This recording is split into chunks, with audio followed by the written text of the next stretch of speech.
Welcome back to Buddhist Audio Bookshelf. Today marks the beginning of an enriching journey as we delve into Chapter 8. The Development of Wisdom, the concluding chapter of the Noble Eightfold Path.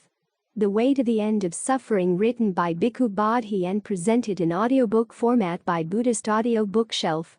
As we embark on this exploration of profound wisdom, we invite you to join us in spreading the Buddha's teachings far and wide, echoing his call for universal benefit. The dedicated efforts of Buddhist Audio Bookshelf have transformed this insightful text into an accessible audiobook, and now it's your turn to contribute.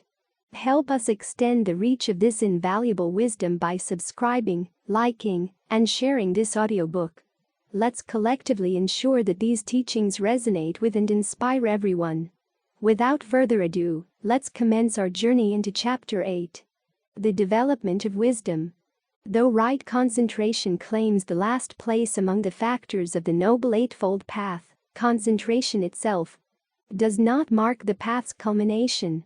The attainment of concentration makes the mind still and steady, unifies its concomitants, opens vast vistas of bliss, serenity, and power.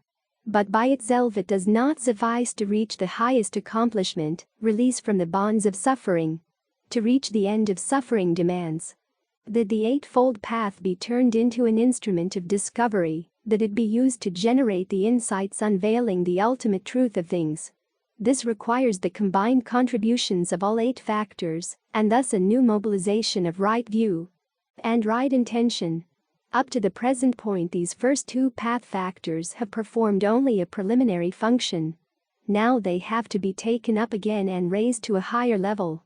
Right view is to become a direct seeing into the real nature of phenomena, previously grasped only conceptually. Right intention, to become a true renunciation of defilements born out of deep understanding.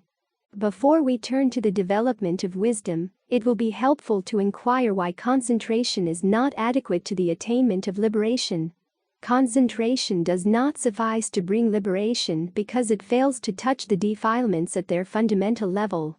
The Buddha teaches that the defilements are stratified into 3 layers: the stage of latent tendency, the stage of manifestation, and the stage of transgression. A defilement, through the impact of some stimulus, surges up in the form of unwholesome thoughts, emotions, and volitions. Then, at the 3rd level, the defilement passes beyond a purely mental manifestation to motivate some unwholesome action of body or speech. Hence, this level is called the stage of transgression. The 3 divisions of the Noble Eightfold Path provide the check against this threefold layering of the defilements. The first, the training in moral discipline, restrains unwholesome bodily and verbal activity, and thus prevents defilements from reaching the stage of transgression. The training in concentration provides the safeguard against the stage of manifestation. It removes already manifest defilements and protects the mind from their continued influx. But even though concentration may be pursued to the depths of full absorption, it cannot touch the basic source of affliction, the latent tendencies lying dormant in the mental continuum. Against these, concentration is powerless, since to root them out calls for more than mental calm. What it calls for, beyond the composure and serenity of the unified mind, is wisdom, a penetrating vision of phenomena in their fundamental mode of being. Wisdom alone can cut off the latent tendencies at their root, because the most fundamental member of the set, the one which nurtures the others and holds them in place, is ignorance, and wisdom is the remedy for ignorance. Though verbally a negative unknowing, ignorance is not a factual negative, a mere privation of right knowledge. It is, rather, an insidious and volatile mental factor incessantly at work, inserting itself into every compartment of our inner life. It distorts cognition, dominates volition, and determines the entire tone of our existence. As the Buddha says, the element of ignorance is indeed a powerful element. At the cognitive level, which is its most basic sphere of operation, ignorance infiltrates our perceptions, thoughts, and views, so that we come to misconstrue our experience, overlaying it with multiple strata of delusions. The most important of these delusions are 3. The delusions of seeing permanence in the impermanent, of seeing satisfaction in the unsatisfactory, and of seeing a self in the selfless. Thus we take ourselves and our world to be solid, stable, enduring entities, despite the ubiquitous reminders that everything is subject to change and destruction. We assume we have an innate right to pleasure and direct our efforts to increasing and intensifying our enjoyment, with an anticipatory fervor undaunted by repeated encounters with pain, disappointment, and frustration. And we perceive ourselves as self-contained egos, clinging to the various ideas and images we form of ourselves as the irrefragable truth of our identity. Whereas ignorance obscures the true nature of things, wisdom removes the veils of distortion, enabling us to see phenomena in their fundamental mode of being with the vivacity of direct perception. The training in wisdom centers on the development of insight, a deep and comprehensive seeing into the nature of existence, which fathoms the truth of our being in the only sphere where it is directly accessible to us, namely, in our own experience. Normally we are immersed in our experience, identified with it so completely that we do not comprehend it. We live it but fail to understand its nature. Due to this blindness, experience comes to be misconstrued, worked upon by the delusions of permanence, pleasure, and self. Of these cognitive distortions, the most deeply grounded and resistant is the delusion of self, the idea that at the core of our being there exists a truly established I, with which we are essentially identified. This notion of self, the Buddha teaches, is an error, a mere presupposition lacking a real referent. Yet, though a mere presupposition, the idea of self is not inconsequential. To the contrary, it entails consequences that can be calamitous. Because we make the view of self the lookout point from which we survey the world, our minds divide everything up into the dualities of I and not I, what is mine and what is not mine. Then, trapped in these dichotomies, we fall victim to the defilements. They breed the urges to grasp and destroy, and finally to the suffering that inevitably follows. To free ourselves from all defilements and suffering, the illusion of selfhood that sustains them has to be dispelled, exploded by the realization of selflessness. Precisely this is the task set for the development of wisdom. The first step along the path of development is an analytical one. In order to uproot the view of self, the field of experience has to be laid out in certain sets of factors, which are then methodically investigated to ascertain that none of them singly or in combination can be taken as a self. This analytical treatment of experience, so characteristic of the higher reaches of Buddhist philosophical psychology, is not intended to suggest that experience, like a watch or car, can be reduced to an accidental conglomeration of separable parts. Experience does have an irreducible unity, but this unity is functional rather than substantial. It does not require the postulate of a unifying self separate from the factors, retaining its identity as a constant amidst the ceaseless flux. The method of analysis applied most often is that of the 5 aggregates of clinging: material form, feeling, perception, mental formations, and consciousness.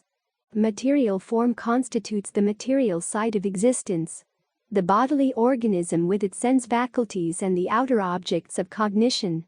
The other 4 aggregates constitute the mental side. Feeling provides the affective tone, perception the factor of noting and identifying, the mental formations, the volitional and emotive elements, and consciousness the basic awareness essential to the whole occasion of experience. The analysis by way of the 5 aggregates paves the way for an attempt to see experience solely in terms of its constituting factors, without slipping in implicit references to an unfindable self. To gain this perspective requires the development of intensive mindfulness. Now applied to the 4th foundation, the contemplation of the factors of existence.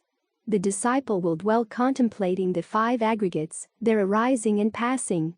The disciple dwells in contemplation of phenomena, namely, of the 5 aggregates of clinging. He knows what material form is, how it arises, how it passes away, knows what feeling is, how it arises, how it passes away, knows what perception is, how it arises, how it passes away, knows what mental formations are, how they arise, how they pass away, knows what consciousness is, how it arises, how it passes away. Or the disciple may instead base his contemplation on the 6 internal and external spheres of sense experience, that is, the 6 sense faculties and their corresponding objects, also taking note of the fetters or defilements that arise from such sensory contacts. The disciple dwells in contemplation of phenomena, namely, of the 6 internal and external sense bases. He knows the eye and forms, the ear and sounds, the nose and odors, the tongue and tastes, the body and tangibles, the mind and mental objects, and he knows as well the fetter that arises in dependence on them. He understands how the unarisen fetter arises, how the arisen fetter is abandoned, and how the abandoned fetter does not arise again in the future. The view of self is further attenuated by examining the factors of existence, not analytically, but in terms of their relational structure. Inspection reveals that the aggregates exist solely in dependence on conditions. Nothing in the set enjoys the absolute self-sufficiency of being attributed to the assumed I. Whatever factors in the body-mind complex be looked at, they are found to be dependently arisen, tied to the vast net of events extending beyond themselves temporally and spatially. The body, for example, has arisen through the union of sperm and egg and subsists in dependence on food, water, and air. Feeling, perception, and mental formations occur in dependence on the body, with its sense faculties. They require an object, the corresponding consciousness, and the contact of the object with the consciousness through the media of the sense faculties. Consciousness in its turn depends on the sentient organism and the entire assemblage of co-arisen mental factors. This whole process of becoming, moreover, has arisen from the previous lives in this particular chain of existences, and inherit all the accumulated karma of the earlier existences. Thus nothing possesses a self-sufficient mode of being. All conditioned phenomena exist relationally, contingent and dependent on other things.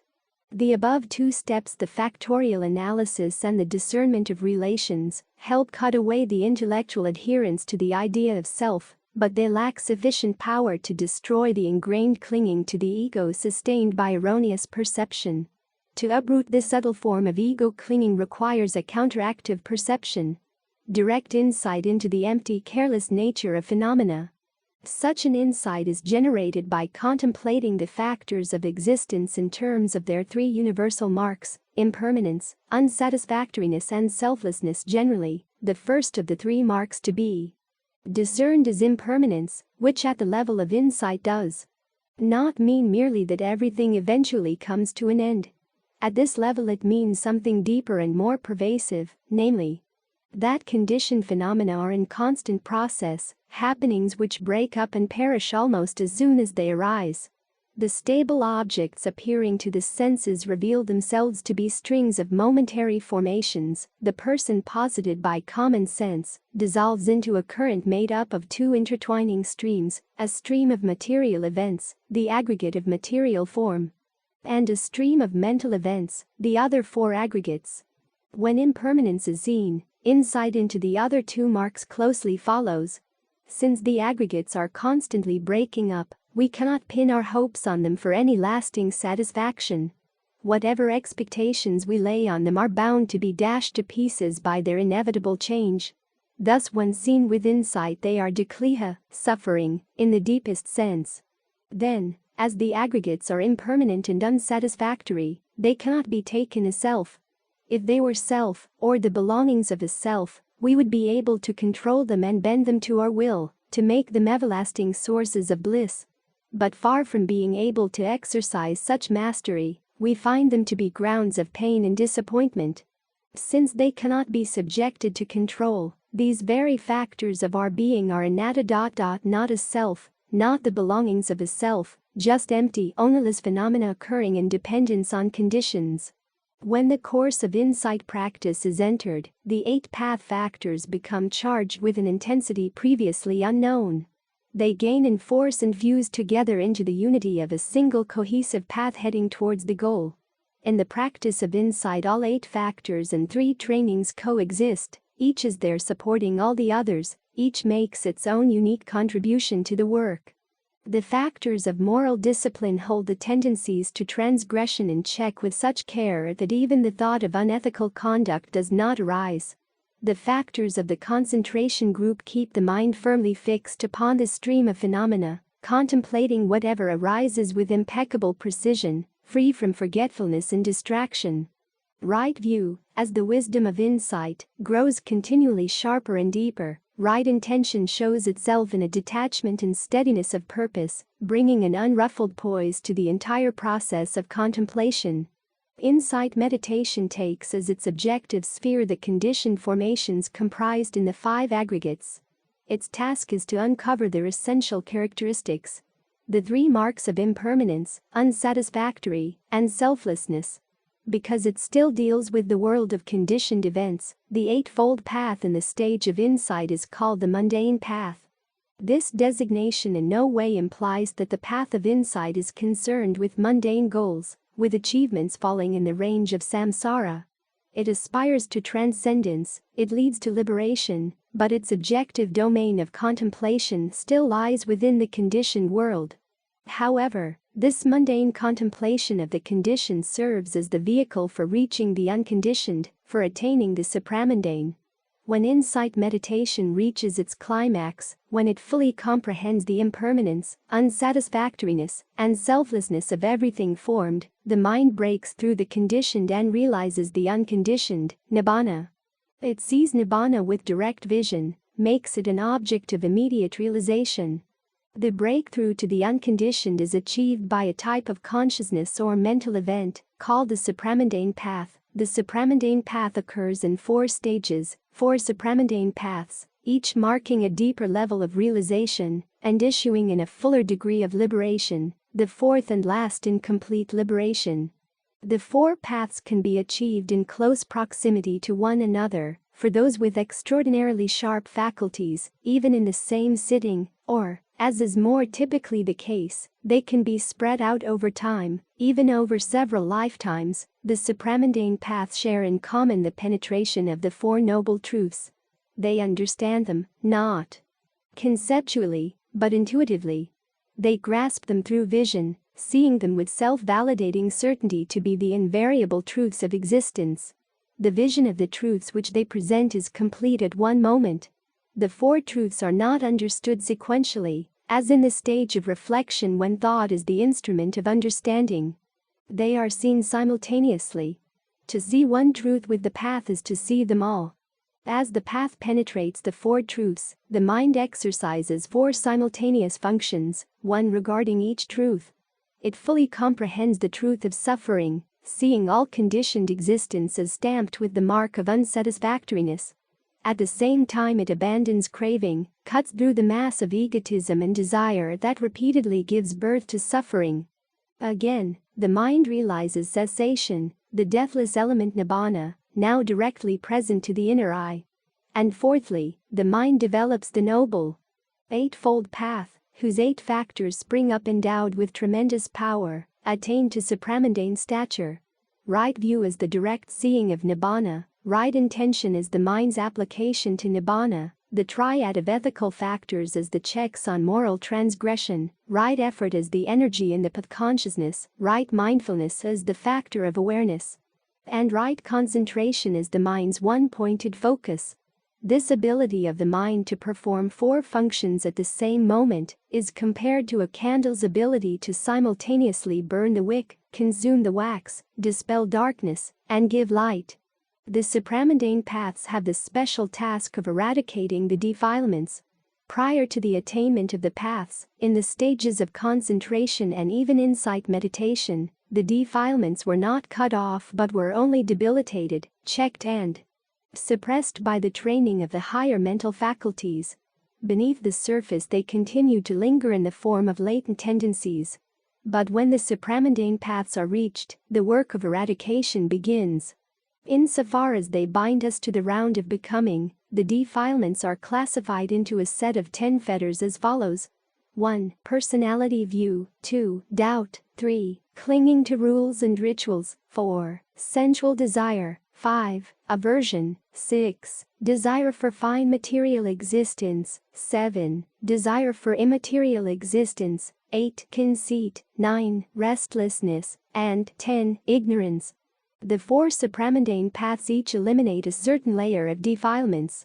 The first, the path of stream entry, cuts off the first three fetters, the coarsest of the set, eliminates them so they can never arise again.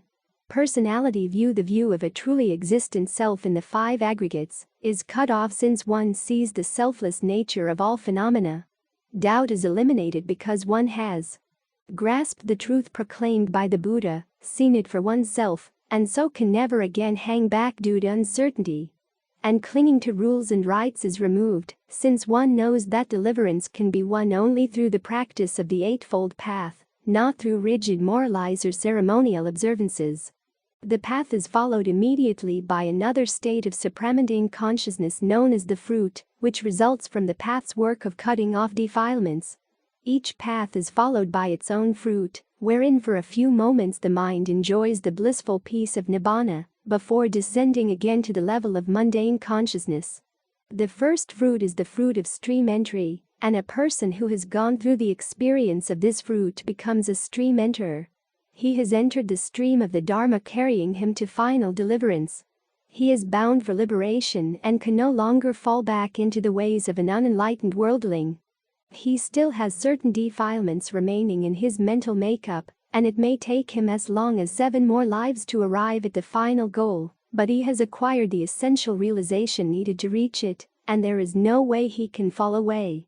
An enthusiastic practitioner with sharp faculties, after reaching stream entry, does not relax his striving, but puts forth energy to complete the entire path as swiftly as possible. He resumes his practice of insight contemplation, passes through the ascending stages of insight knowledge, and in time reaches the second path, the path of the once returner. This supramundane path does not totally eradicate any of the fetters, but it attenuates the roots of greed, aversion, and delusion. Following the path, the meditator experiences its fruit, then emerges as a once returner, who will return to this world at most only one more time before attaining full liberation. But our practitioner again takes up the task of contemplation. At the next stage of supramundane realization, he attains the third path, the path of the non-returner, with which he cuts off the 2 fetters of sensual desire and ill will. From that point on, he can never again fall into the grip of any desire for sense pleasure, and can never be aroused to anger, aversion, or discontent. As a non-returner, he will not return to the human state of existence in any future life. If he does not reach the last path in this very life, then after death he will be reborn in a higher sphere in the fine material world, Rupaloka, and there reach deliverance.